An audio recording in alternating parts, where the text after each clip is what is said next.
Templanza en las 12 rosas de la corona crística. En nombre del Círculo Rosacruciano Veritatis Solis, Frater Saulo te saluda. Querido frater, querida soror, hablaremos sobre los orígenes de la magia sexual en Occidente. El padre de la magia sexual en Occidente fue Paschal Beverly Randolph. Su doctrina llega a nuestros días tomada por las distintas órdenes tanto de la mano derecha, como también lo hicieron las de la mano izquierda. Para entender más sobre el origen de la magia sexual en Occidente, daremos una breve biografía sobre su divulgador.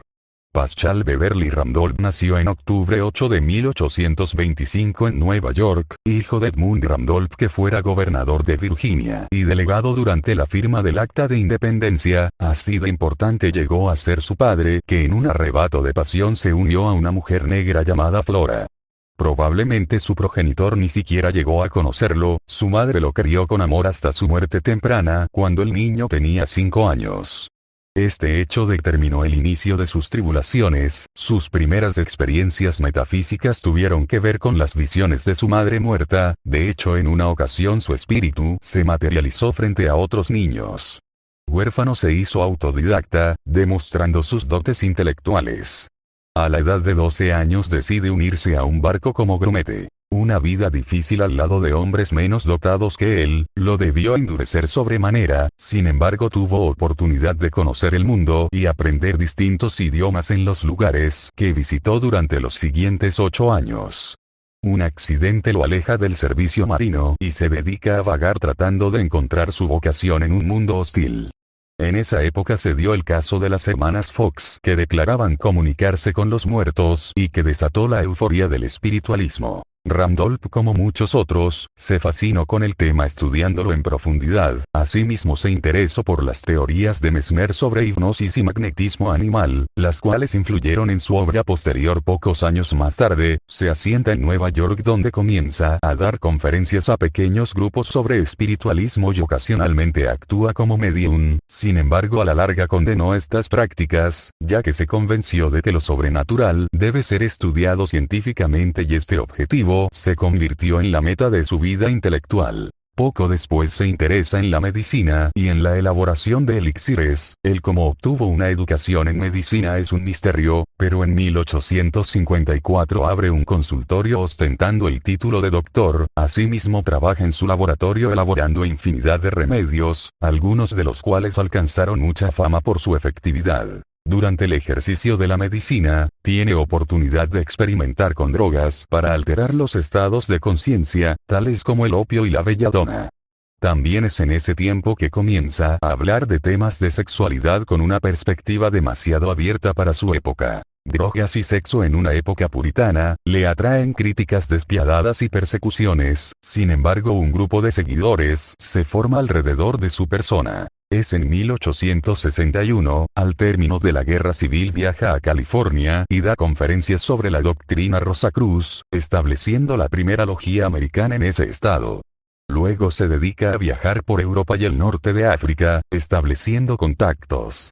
Randolph declara haber sido iniciado en el Gran Domo de los Rosacruces de París. Es en esos viajes donde conoce a Napoleón III y a Eliphas Levi, reuniendo materiales para investigar y redactar nuevos libros. A su regreso a Estados Unidos, organiza un regimiento de soldados negros, la famosa Legión Fremont, por lo que en recompensa Lincoln lo envía a Luisiana como director de escuelas para hombres negros. Es en esa época que entra en contacto con los ritos africanos de vudú. Intenta continuar una carrera política, pero se da cuenta de que las puertas se le cierran por su color, así que decepcionado regresa a su práctica médica. Publica entonces un libro para obtener la iluminación espiritual, que se hizo popular con el nombre de El Sueño de Silam, o Shiolam, haciendo referencia a una fuente a las afueras de Jerusalén, mencionada en la Biblia. La técnica consistía en caer en trance para experimentar visiones, posiblemente una derivación de su periodo espiritualista. Durante sus viajes a Francia tiene conocimiento de que Pascal y otros notables se habían interesado por una serie de trabajos publicados en Francia y Alemania donde se hacía referencia a la secta de los anciares de Siria.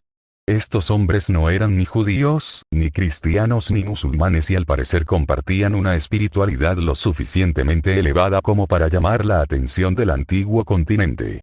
Randolph cuenta que Narek el jefe tribal de los Anciares, llegó al tercer domo Rosacruz de París con cartas de presentación. Es allí donde estos hombres se conocen. Como resultado del encuentro, Randolph es invitado a Siria para estudiar las doctrinas de esta secta y es iniciado en la hermandad.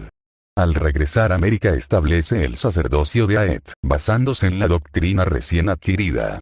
O al menos así es como lo registra la historia. Sin embargo, hay un pasaje por demás interesante en uno de los últimos libros publicados de Randolph, titulado Eulis. Él mismo declaró que mucho de lo que le había dado al mundo como parte de la tradición Rosacruz, se originó en mi alma, si acaso tomé prestadas solo algunas ideas de aquellos que en otras épocas se llamaron a sí mismos Rosacruz. Es un nombre que me sirvió como vehículo para que el mundo aceptara los tesoros de mi mente. Dejando en claro de manera noble que su sistema mágico fue propio, ya que la alquimia propuesta por los Rosacruces del 1600 era 100% espiritual. El mismo caso fue con respecto a la secta de los Anciares. En otras palabras, debemos considerar que el rosacrucismo y las enseñanzas anciaréticas de Randolph son la base de la tradición mágica moderna y que sus libros se publicaron 25 años antes de la fundación de la Golden Dawn.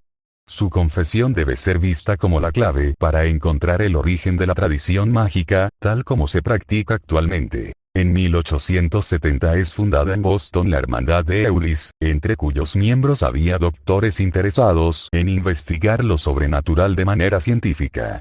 La hermandad utilizaba el sexo y las drogas para alterar la conciencia, por esa razón sus prácticas eran mantenidas en estricto secreto.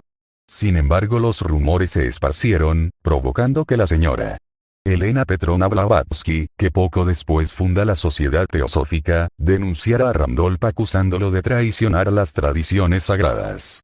Se establece una pugna entre ambos. Blavatsky desea imponer su punto de vista moral y Randolph argumenta que era necesario investigar científicamente los misterios del sexo y la magia.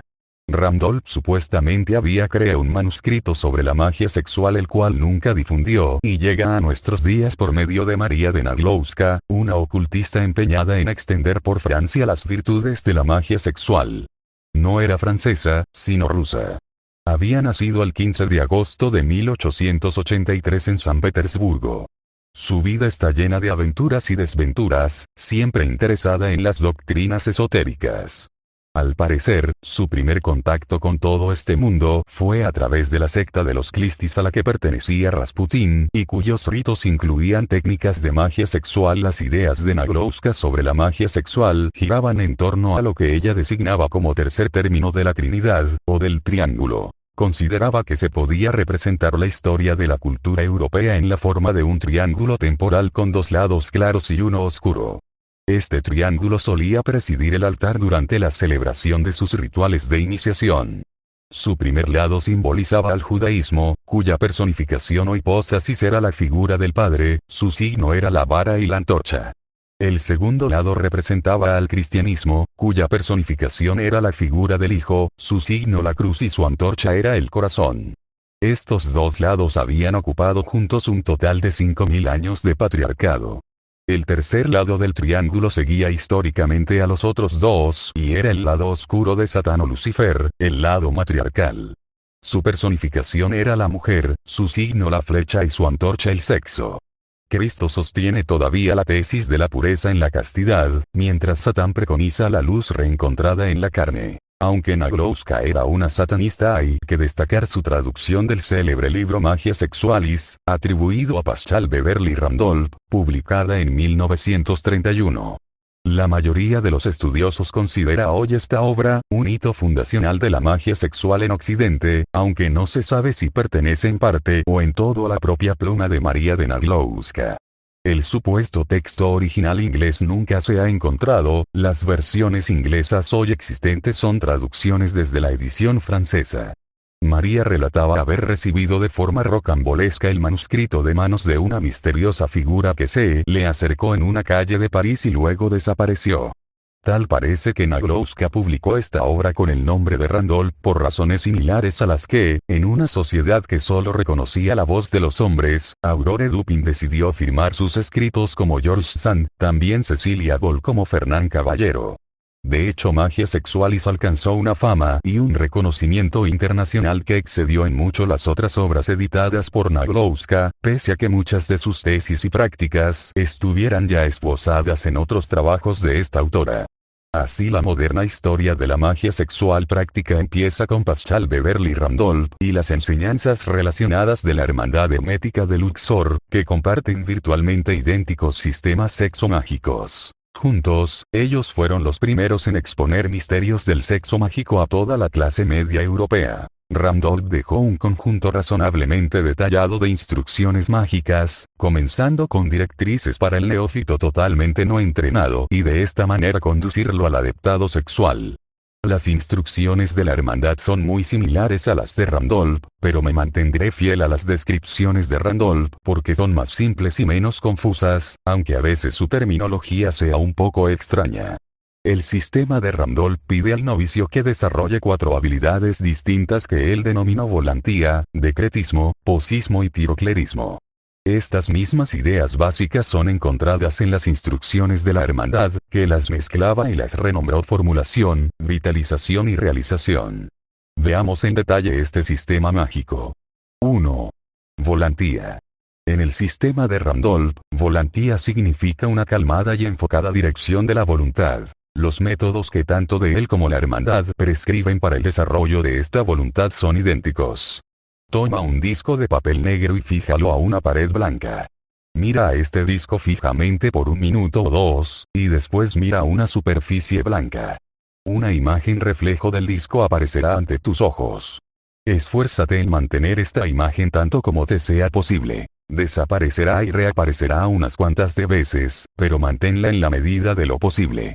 Después, puedes usar discos coloreados para ver colores complementarios en la imagen refleja, o incluso fijar un disco blanco en la superficie de un espejo mágico para obtener un efecto similar. En teoría, esto desarrolla la atención, concentración, y la fuerza de la atracción. Randolph aclara que, si experimentas incomodidad o miedo durante estos ejercicios, deberías abandonar el sendero de la magia del todo. Conforme a Randolph, después de varios meses de repetir este ejercicio durante unos cuantos minutos al día, serás capaz de crear cualquier forma astral fácilmente mientras miras a una superficie blanca, y comunicarte con la forma que has creado. Afortunadamente, hay formas menos tediosas para desarrollar esta habilidad, pero esta puede ser útil para algunos. Puedes ciertamente usarla si todas las otras fallan. 2. Decretismo. Decretismo es la habilidad de dar órdenes, que son instantáneamente obedecidas tanto por ti mismo como por otros. Esta no es una facultad que adquieras a través del ejercicio, sino que más bien una que se desarrolla por sí misma, principalmente desde la exploración disciplinada de las prácticas previas, pero también simplemente a través del curso de una vida decisiva. 3. Posismo. Posismo es el sistema de gestos de Randolph. Consiste en una extraña serie de posturas, movimientos y posiciones que representan y permiten varios propósitos. El decretismo da a estas poses su poder. Estas poses realmente no se relacionan activamente con la magia sexual y nos llevaría bastante lejos del tema de nuestro tópico. Por lo tanto, refiero al lector curioso al trabajo de Randolph para una clara exposición de este asunto. El tema importante para nosotros aquí es que, adoptando poses gestuales, las imbuyes con poder volitivo. 4. Tiroclerismo. Tiroclerismo es el término de Randolph para la habilidad de evocar comunicación con seres invisibles como los ángeles, espíritus o los muertos. Sus instrucciones para desarrollar esta habilidad son muy simples. Primero, amaestra los ejercicios de volantía. Después simplemente fija la imagen de una estrella flamígera en tu ojo mental e invoca los rasgos personales y de carácter que quieras manifestar en ti mismo a través del medio de esta estrella flamígera. Invoca cualidades que te ayudarán a ser un ser más grande, equilibrado y poderoso. Una vez te has amaestrado completamente tú mismo, invocando cualidades positivas y constructivas que equilibren tus pasiones, puedes ir a invocar cualidades planetarias y celestiales, seres, y jerarquías con esta misma técnica de la estrella flamígera. Esta técnica puede ser usada en medio de o después del acto sexual, o incluso sin el uso del sexo. De hecho, las instrucciones sexuales reales de Randolph no hacen absolutamente ninguna mención de cualquiera de estos 4 aspectos de nuevo. Pasemos ahora a la magia sexual práctica. Una vez que has desarrollado los 4 poderes descritos anteriormente, puedes empezar a explorar el sistema real de magia sexual de Randolph. Randolph no ofrece instrucción detallada sobre técnicas o ceremonias sexuales. En lugar de ello, se reduce primariamente a instrucciones morales y de comportamiento para tu vida sexual. Realmente solo hay 2 principios básicos en sus instrucciones. El acto sexual debería ser una conexión amorosa y espiritual con alguien a quien amas, y puedes lograr lo que quieras mágicamente, simplemente pensando sobre ello a través del acto sexual. Randolph también ofrece un complejo y confuso esquema de matemática y algunas veces arbitrarias instrucciones relacionando astrología, perfumes, estimulantes, drogas psicotrópicas y condensadores fluidos que realmente son demasiado complejas para ser prácticas. Estas instrucciones pueden representar realmente un esfuerzo para proteger el núcleo de la verdad mágica ante los indignos. La esencia de la magia sexual es mucho más simple. La suma y substancia del sistema de Randolph está resumido en la siguiente cita: si un hombre desea ardientemente que una fuerza o poder llegue a ser y guarda este deseo desde el instante en que penetra a la mujer, hasta el instante en que se retira de ella, su deseo necesariamente se cumplirá. ¿Qué podría ser más simple? De hecho, esta es realmente la esencia de toda la magia sexual occidental, resumida simple y concisamente en una sola sentencia. Claramente, Randolph sentía que la mujer podría aprovechar este poder también. Solo usa el vocabulario sexista de su tiempo para cubrir su punto, añadiendo que no se ha dicho que la mujer no tenga el poder para asumir la iniciativa en las operaciones mágicas. La visión de Randolph en este asunto es realmente muy importante, porque la mayoría de los textos restantes sobre magia sexual realmente delegan a la mujer al rol de una herramienta para el mago masculino. Esto por supuesto es ridículo. Las mujeres son a menudo magas sexuales más poderosas que los hombres, y es interesante notar que las más antiguas instrucciones sexomágicas son igualitarias y no mediatizadas por el género.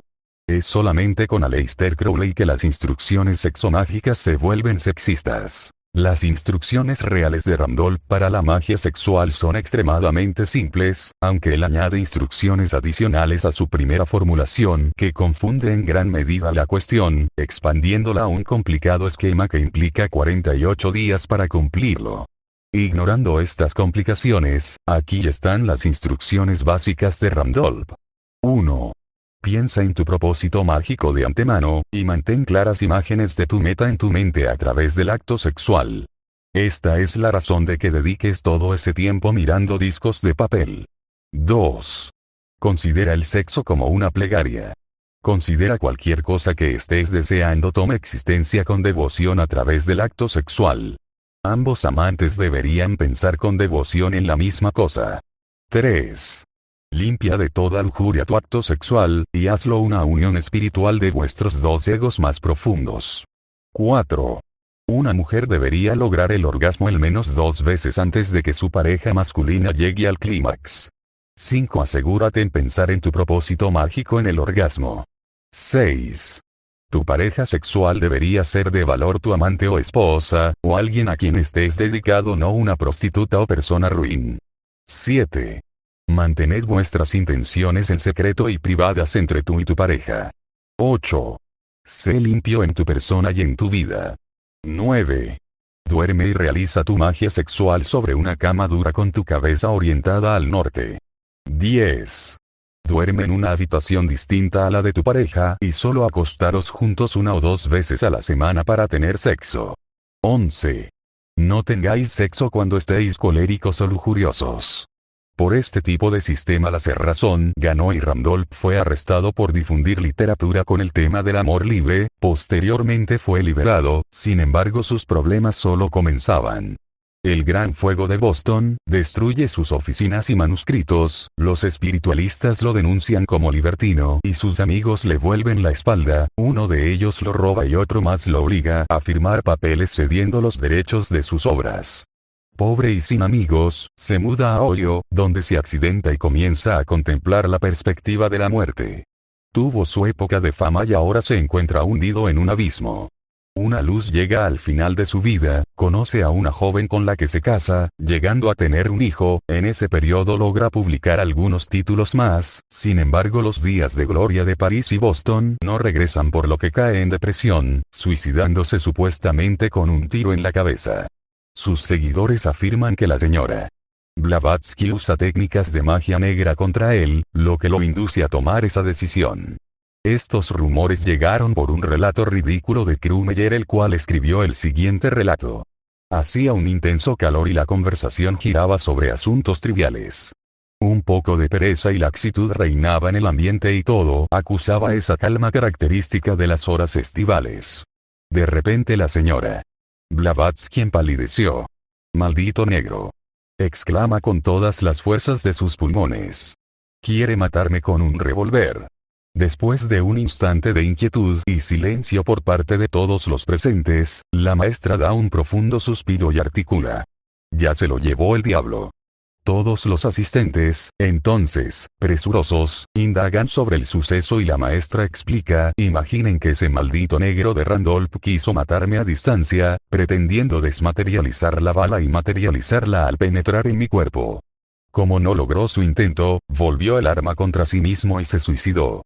Perdió la razón. Es lo que sucede, generalmente, a los que se apartan del verdadero camino. Más tarde, se supo, por la propia viuda, que el hecho ocurrido con la maestra, en Adyar, correspondía exactamente a la experiencia puesta en práctica en ese momento, por el ocultista que se encontraba en América.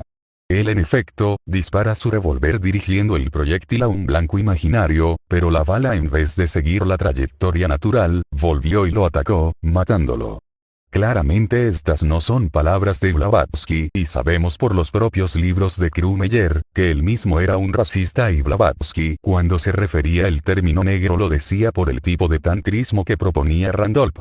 Entendiendo esto, este relato tenía un triple fin. 1. Desacreditar a Randolph, ya que quería demostrar Krumeyer su supremacía como maestro Rosacruz. 2. Generar un relato antagónico, ya que se había distanciado de las enseñanzas teosóficas, convirtiéndose en un discípulo de Rudolf Steiner. 3.